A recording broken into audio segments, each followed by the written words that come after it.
The skeletal fingers of skyscrapers clawed at the bruised sky. Monuments to a world gone in a flash.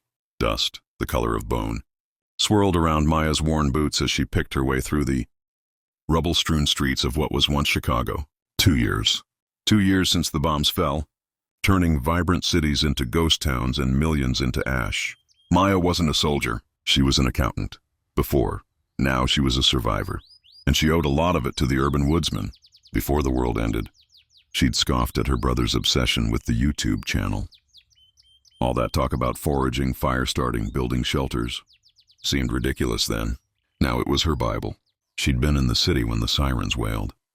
She'd seen the blinding flash, felt the earth shudder. She'd huddled in her basement, listening to the screams and the roar, praying it would end. It didn't.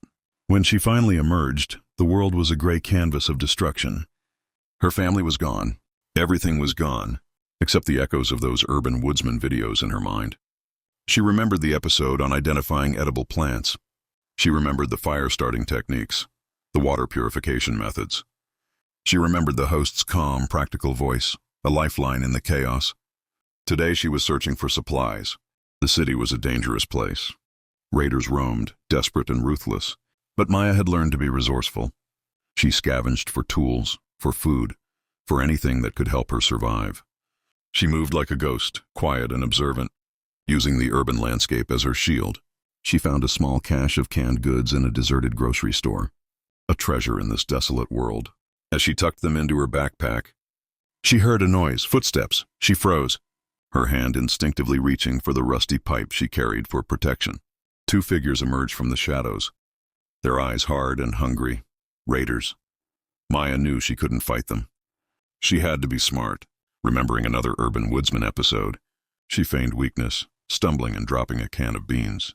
As the raiders bent to pick it up, she darted behind a crumbling wall and disappeared into the maze of debris. She ran until she couldn't run anymore, her lungs burning. Finally, she found a relatively safe spot, a collapsed subway station, and set up camp for the night. As she built a small fire, the flickering flames reflecting in her tired eyes, she thought about the future. It was uncertain, terrifying, but she was alive. She was a survivor. Thanks to a quirky YouTube channel and a brother who'd seen what others hadn't, she had a chance to rebuild, to maybe even find others, a chance to live. And as the wind whispered through the ruins, carrying the dust of the old world, Maya knew she would keep learning, keep adapting, keep surviving. Because in this new world, knowledge was power, and the urban woodsman had given her the knowledge to survive.